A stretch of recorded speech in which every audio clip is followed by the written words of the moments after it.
Stephen Curry heard everyone's disses about him. 6 years after his unanimous MVP season, Curry has somehow, someway, managed to match or even top the level of production he had in that season. In 2021, he's averaging 28.4 points, 6.6 assists, 5.9 rebounds, and 1.7 steals. He's doing that while shooting at an absurd clip. 45.5% from the field, 41.1% from the three, while taking 13 threes per game. And without Klay Thompson and James Wiseman. He's a fucking man possessed right now, hell-bent on winning another title. As Curry continues to go full Thanos on the league, it's worthwhile to look at the various things NBA players have said about him over the years. Let's see what NBA players actually think of Stephen Curry. You guys remember Pat Beverley, right? Short point guard, looks and plays like a bulldog, tried to injure Russell Westbrook more than once. Yeah, that guy. He's a bit of a character, you could say. Back when he was with the Los Angeles Clippers, sources report that this Pat Beverley tried to talk smack to Stephen Curry, who was then paired up with Kevin Durant in the NBA's closest approximation of the Harlem Globetrotters. According to Sean Devaney, Beverley told Curry that, "You had the last 5 years. The next 5 years are mine." Curry then hilariously replied, "Aren't you 31?" Beverley was then forever memed on the NBA community for that interaction, and for good reason. It was kind of a ridiculous thing to say to an MVP candidate, let alone coming from a role player like Beverley. However, that interaction might have never happened at all. In 2021, Beverley took to Twitter to dismiss these claims. He said, "Y'all gotta chill. Never said that ever. Stop listening to the internet." Funny as shit though. Beverley also told reporters a year earlier that he had immense respect for Curry, as they were roommates before. Knowing that, does that completely invalidate the validation of one of the greatest memes in NBA history? Personally, I'd like to believe that it still happened. Because as Beverley so eloquently said, it's funny as shit though. One of the greatest things that defined Stephen Curry's career is his insane offensive abilities. When he's on, and usually on, Curry can and will light up the court. His ability to shoot from literally anywhere, from any angle, makes him such an electrifying offensive juggernaut to watch. It's satisfying to watch as a neutral viewer or a Warriors fan, but incredibly terrifying to watch when you're against him. Don't believe me? Well, just ask Paul George, one of the best defenders in the NBA. After a matchup where Curry absolutely lit up the Los Angeles Clippers to a tune of 45 points, George sang Curry's praises in the post-game press conference. Quote, "He's so good. He's just the complete package offensively. He's so good at shooting the threes, but he's also so good at getting open for layups. He's mastered how to get free without dribbling a ball. He's just so elusive and quick." End quote. It's one thing if those words came from some scrub who tried and failed to guard Curry, but George isn't some scrub. He's a 4-time all-defensive member and is regarded as one of the best two-way wings in the league.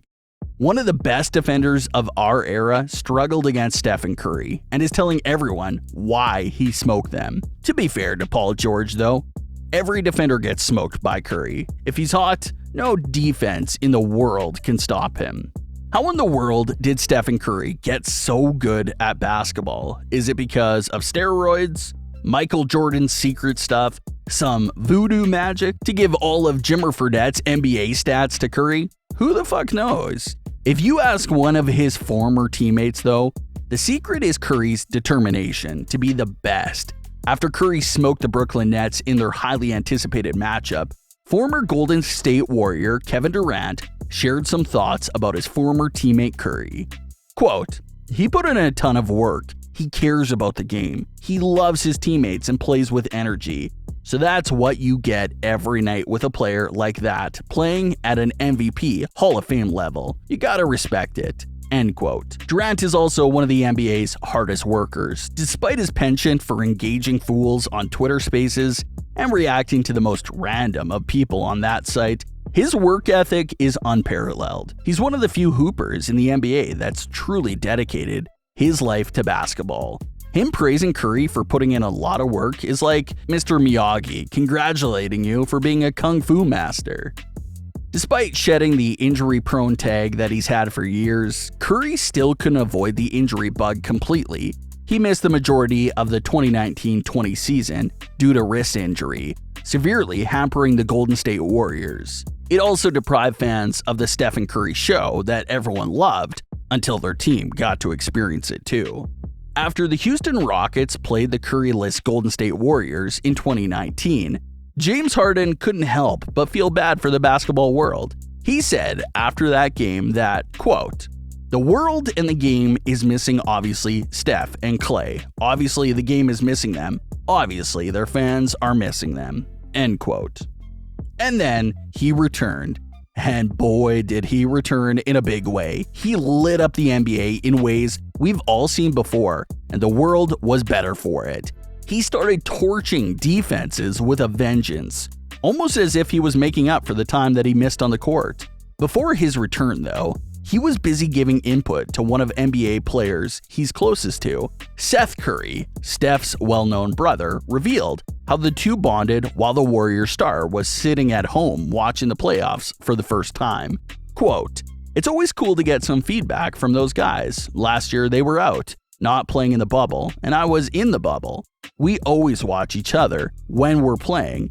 I've been on the other end of that, just playing in the stands and watching him make his playoff runs over the years. It's no different." End quote. It's nice to see that despite battling each other multiple times, Seth still has massive respect for Steph. You love to see that kind of sibling bonding together. For the most part, NBA players have warmed up to Curry and his crazy antics on the court. One of the budding friendships between superstars is Curry and Giannis Antetokounmpo. When the two took the court together during the All-Stars game, all sorts of shenanigans occurred, sparking tired jokes of tampering throughout the game.